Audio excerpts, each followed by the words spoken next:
Hello and welcome to your Squarespace tutorial where you will learn how to make changes and edits on the back end of your Squarespace website. To begin, you'll go to squarespace.com, or if you have your custom URL, that works too. You're going to get logged in. So you would enter your username and password. And once you're in, you'll see a screen similar to this. You may only have one site rather than multiples, and you'll click on the site that you want to make changes to. So we're going to use my personal or my business website to make changes, or to show you how to make changes as an example.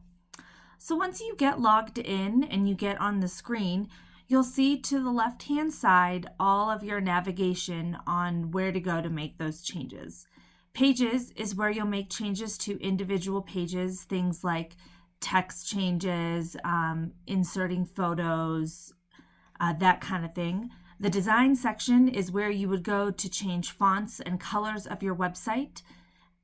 Then the commerce section is if you have an online shop, so if you have any orders or inventory to update. The marketing section will have things similar to that commerce. The analytics will show you all your website traffic, where it's coming from, what browser they're using, that type of thing. Comments is if you have a blog, and then settings is obviously just settings of your website, billing, connected accounts, that type of thing. So we're going to start in the pages. And you'll see all of the pages here are kind of organized similar like an organizational chart as to where everything is within your website. Your primary navigation is going to be anything that's up here at the top. Your secondary navigation, if you have secondary, it might be there, it might not be. And then footer navigation is everything that's at the very bottom of your website. Anything not linked are some of the pages that are set inside your website that may not go on the navigation or the footer, but still need to exist. So we're going to go to my About page. I'm just using this as an example of how you can make changes. So if you go here, you'll see that you get a little pop-up that says Edit and Settings. So to make text changes, you'll click on the Edit button. Then you'll see that you have this whole editable template, and you'll get a little teardrop over to the side. If you click on that, you'll see that all these different content blocks pop up. You can add text, you can add images, videos, slideshows, galleries. There's a whole plethora of things you can add in here. Now to just change any text, you'll just go in and you can delete, undo, make edits, whatever you want, just like you would a normal Microsoft Word. To move things around, you'll see that hovering over photos or at the edge of text, you'll get this little hand. And that means that you can move it around and it'll show you where it's going to go. So if you want to make the photo bigger, if you want to bring it all the way across, if you want to add it into different text, like right here, all you got to do is click and drag. If you don't like where it goes and you want to go back to where you are, just hit cancel. If you like it, then you can hit save.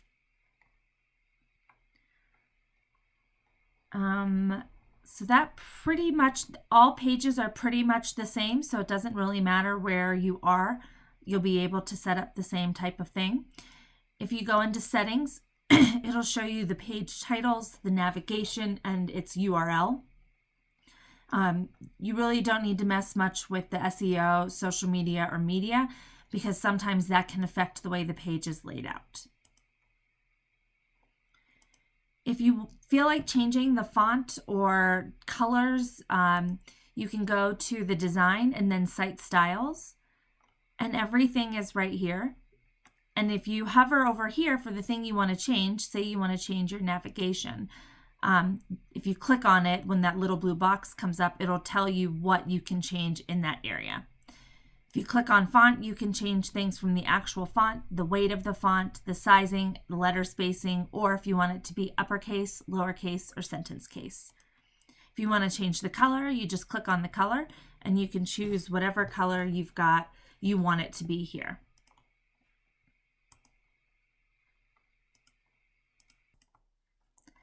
moving on the design page, you'll see that there's a lock screen, checkout page, not found, and then custom. So the lock page is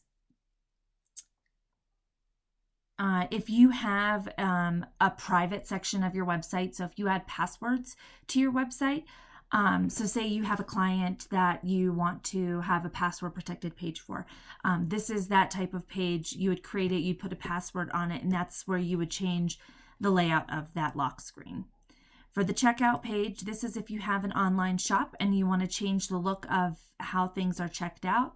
It includes your form if you want to add in any type of receipts or anything like that. The not found page is if somebody, say you have a website and someone types in, jonnahetrick.com/dogs, but I don't have a dog page.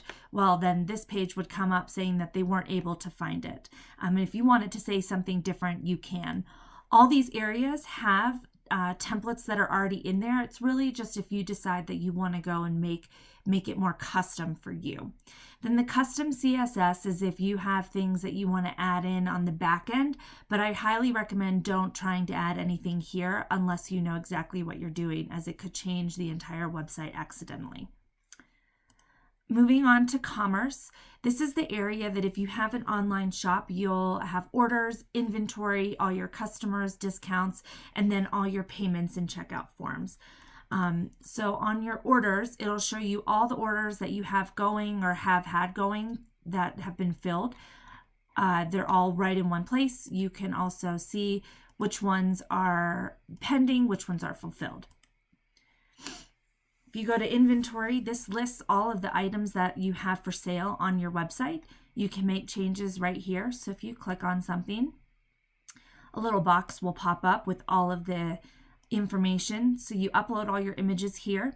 This is the title, you price it, and then this is the description. If you have different prices and different variants, so say you have different colors or different sizes, you can add them right here. Just hit the plus sign and you can add in the different sizes or the different colors, and you can change the price and quantity. The other section to be aware of is the options. You can put the thumbnail image here, and then you can change to customize your product URL. That way, if someone's looking for something specific, you can say, oh, just go to jonnahetrick.com/shop/mug.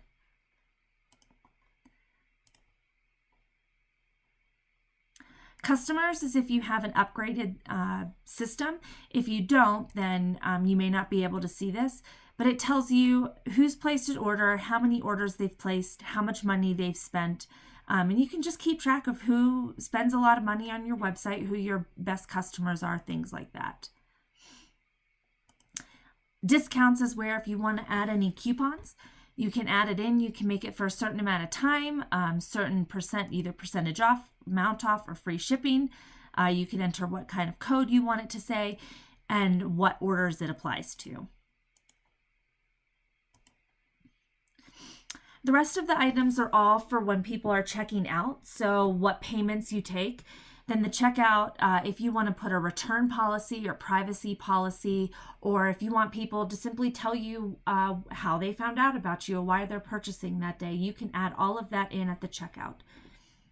And then shipping is where you would add any of your shipping profiles is what they're called. So that means things that weigh certain amounts. So if you put in that you have a certain shipping amount for things that are 0 pounds to 1 pound, it's $3. 1 pound to 2 pound, it's $6. 2 pounds to 3 pounds, it's $12. You can add all that in. And where that comes in is if you have inventory, and then you go into pricing and variance, you put in how much it weighs, and that will determine how much it costs to ship.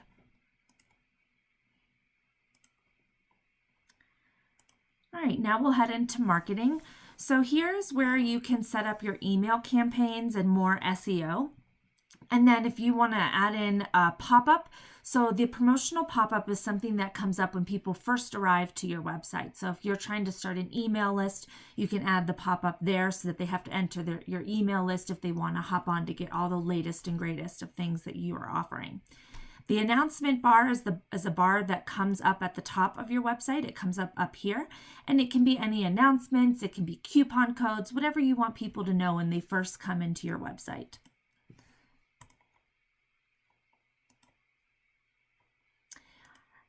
Under analytics is where you will see all the money that people spend, all the traffic, all the geography. So here you can see how many sales you've had in the last 30 days, where they've come from, what they've been purchasing.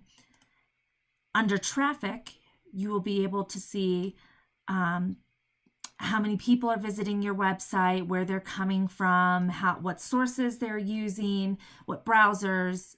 There's a lot of information that you can pull from here. And the geography will tell you what countries they're coming from too.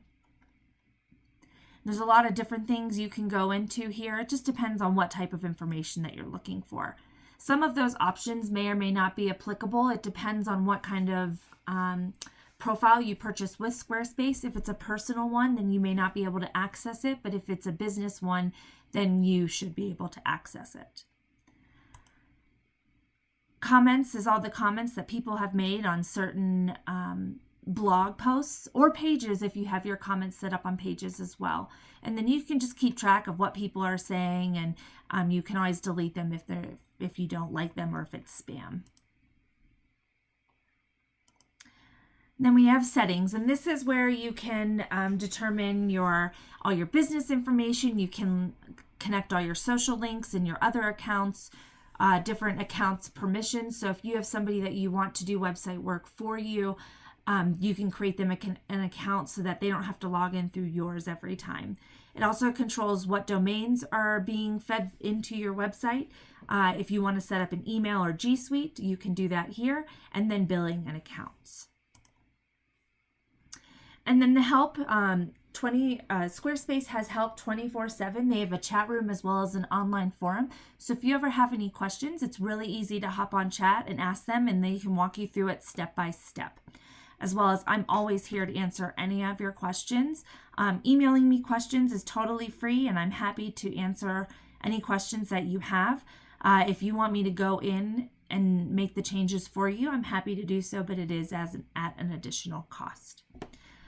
That pretty much wraps up our website Squarespace tutorial today. Again, if you have any additional questions or if I didn't cover anything thoroughly, feel free to email me and I'd be happy to help. Thank you so much for watching and have a great day.